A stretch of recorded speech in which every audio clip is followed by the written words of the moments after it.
सभी साथियों को नमो बुधाय जय भीम। मैं आपके सामने भीम आर्मी आजाद समाज पार्टी से संबंधित एक बहुत ही बड़ी खबर लेकर आया। भीम आर्मी के चीफ जब से नगीना के सांसद बने उनके चाहने वालों की संख्या दिनों दिन बढ़ती जा रही है। इसके पीछे के कई कारण हैं। एक तो कारण ये है कि चंद्रशेखर आजाद ने पहले ही बार हर वो मुद्दे सदन में उठा डाले जो जनता से संबंधित है। इसके साथ साथ पूरे देश में कहीं पर भी दलित शोषित पीड़ित जैन सिख बौद्ध ईसाई किसी भी धर्म जाति व्यक्ति के साथ अत्याचार होता है। चंद्रशेखर आजाद अपने काफिले यानी कि एक से एक महंगी गाड़ी स्कॉर्पियो फॉर्च्यूनर के साथ पीड़ित परिवार के पास पहुंच जाते हैं और उन्हें न्याय दिलाने के लिए किसी भी हद तक चले जाते हैं। और पूरे देश ही नहीं विदेशी यानी कि अब तो भीम आर्मी का झंडा और डंडा बहुत ही मजबूत हो रहे हैं। नेपाल देश में भी भीम आर्मी का गठन हो गया है। ये होता है अपने संघर्ष को लेकर बहुत ही ज़्यादा यानी कि कामयाबी करना। और चंद्रशेखर आज़ाद जैसा नेता आज तक कोई भी इतिहास में पैदा नहीं हुआ जो चंद्रशेखर आज़ाद की बात ही देश ही नहीं विदेश में यानी कि अमेरिका जैसे बड़े देश में भी अपनी पार्टी के लोगों और बाबा साहब डॉक्टर अम्बेडकर जी के विचारों को पहुंचा रहे हैं।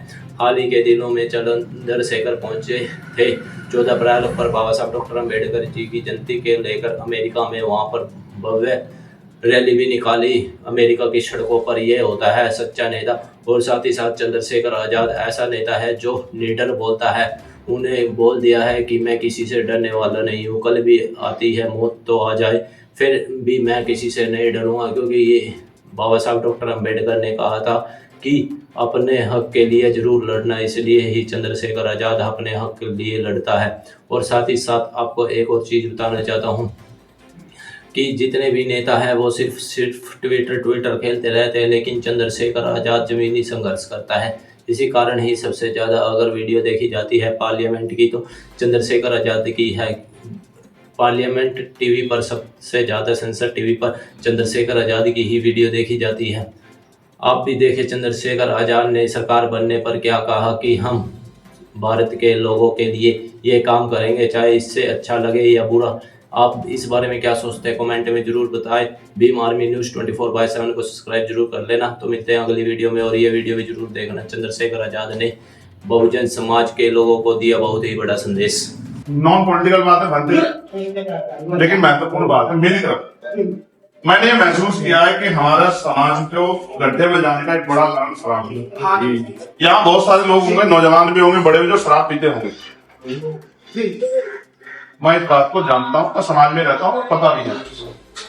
लेकिन मैं मानता हूँ 70% झगड़ों की जड़ शराब है, 70-80% दुर्घटनाओं की जड़ शराब है, 70-80% परिवारों के टूटने की जड़ शराब है।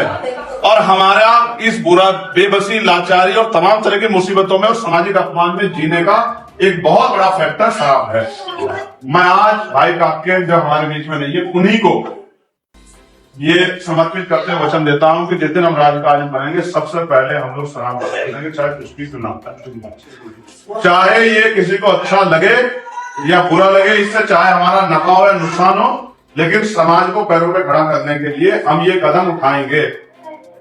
मैं फिर आपको दोहरा रहा हूं, अगर हमारा भी कोई साथी शराब पीता हो तो मैं उनसे भी आग्रह करूंगा, कल आप लत छोड़ नहीं पाओगे, जमीन में मुंह मारते फिरोगे। मैं आपको बता रहा हूँ कि आप अपने लत को त्यागो। ये अच्छी चीज नहीं, अच्छी चीज होती तो सदगुरु रविदास जी महाराज, जगत गुरु सदगुरु समदास जी महाराज, तथागत भगवान गौतम बुद्ध हमसे कह के जाते, किताबों में लिख के जाते कि खूब शराब पीना, खूब शराब पीना। जब हमारे महापुरुषों ने नहीं कहा, जब बाबा साहब ने नहीं कहा, काशीराम साहब ने नहीं कहा, तो हम अगर नालायक औलादे हैं तो हम इसका पालन करें। और अगर हम अपने महापुरुषों की, अपने गुरुओं संतों की असल औलादे हैं तो हमें इस बुराई को छोड़ना चाहिए। और अगर वो व्यक्ति जो कहता है कि मैं नहीं छोड़ सकता, जो कहता है कि भाई मुझे तो आदत होगी, तो मैं कहता हूं कि वो कमजोर आदमी है जो इस काम को नहीं छोड़ पा रहा। मजबूत आदमी हर चीज छोड़ सकता है, ठीक है। तो मैं भाई काके को आदरांजलि अर्पित करता हूं, उनके पिता को, उनके भाई को, उनके पूरे परिवार को। हम भी इसी परिवार का हिस्सा है। जो दुख हुआ है, दुख में हम लोग शामिल होकर उनको भरोसा दिलाते हैं, उनको उनके लिए महापुरुषों से शब्द की उनको हिम्मत, ताकत मिले, संबल मिले, इसकी प्रार्थना करते हैं। और उनको विश्वास दिलाते हैं कि आज काका हमारे बीच नहीं है, लेकिन उसने मेहनत करके इतना कमाया है, प्यार, सम्मान, आशीर्वाद कि हम सब लोग आपके साथ खड़े हैं। क्या दिलाते हैं, हालांकि हम अपने शब्दों को पूछता है। ये शराब हम लोग बंद करेंगे। क्या करेंगे? क्या करेंगे? क्या करेंगे? बंद करेंगे। इसका हम इस शराब बनाने वाली व्यवस्था का बेड़ा गर्क करेंगे। और इसलिए करेंगे क्योंकि हमारे नौजवान शराब पी पी के, क्योंकि वो उनके बौद्धिक विकास उनका नहीं हुआ, वो अपने परिवार का, अपनी शक्ति का और उसका नुकसान कर रहे हैं। ये हम अब मुझे आप इजाजत देता, माननीय अध्यक्ष जी, मयंक भाई, अमित भाई और हमारे अमरीश, कपिल जी, सुशील जी, राम भाई, सब लोग आपके बीच में, मुझे मेरा एक कार्यक्रम है, मुझे जाना है। ठीक है।